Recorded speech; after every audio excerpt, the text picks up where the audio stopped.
Hello students, আজকে আমরা RD. Sharma বুকের রিয়েল নাম্বারস চ্যাপ্টারের এক্সারসাইজ 1.2 এর 11 এর ম্যাথটা বুঝবো, যেখানে বলা আছে find the greatest number that will divide 445, 572 and 699 living reminder 4, 5, 6 respectively. তার মানে কি বলতে চেয়েছে, গ্রেটেস্ট নাম্বারটা বার করতে বলেছে যেটা দিয়ে এই তিনটেকে ডিভাইড করলে রিমাইন্ডার এই 4, 5 অ্যান্ড 6 বেরোবে।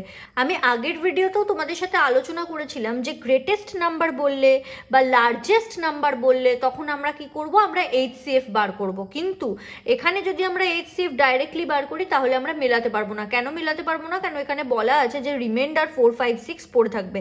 তো আমরা কি করব, আমরা এই 4, 5, 6কে রেসপেক্টিভলি সাবট্রাক্ট করে দেবো। তার মানে কি 445 মাইনাস 4 সাবট্রাক্ট করলে পাই আমরা 441। তারপরে 572 মাইনাস 5 সাবট্রাকশন করলে আমরা পাই 567 অ্যান্ড 699কে আমরা যদি 6 দিয়ে সাবট্রাক্ট করি তাহলে আমরা পাই 693। এবার আমরা এগুলোর ফ্যাক্টরাইজ করব। 441 এর যদি ফ্যাক্টরাইজ করি 3 দিয়ে 147, ওকে। এরপরে আবার যদি 3 দিয়ে করি 49, দেন 7 7 যা 49। এবার যদি আমরা 567 এর করি 3 দিয়ে প্রথমেই চলে যাবে 189, তারপরে এগেন 3 দিয়ে যাবে 63, এগেন 3 দিয়ে যাবে 21 অ্যান্ড 3 7 যা 21। তাহলে এবার 693কে যদি করি 3 দিয়ে করলে 231 অ্যান্ড আবার যদি আমরা 3 দিয়ে ফ্যাক্টরাইজ করি 77 অ্যান্ড আবার 7 দিয়ে করলে 11।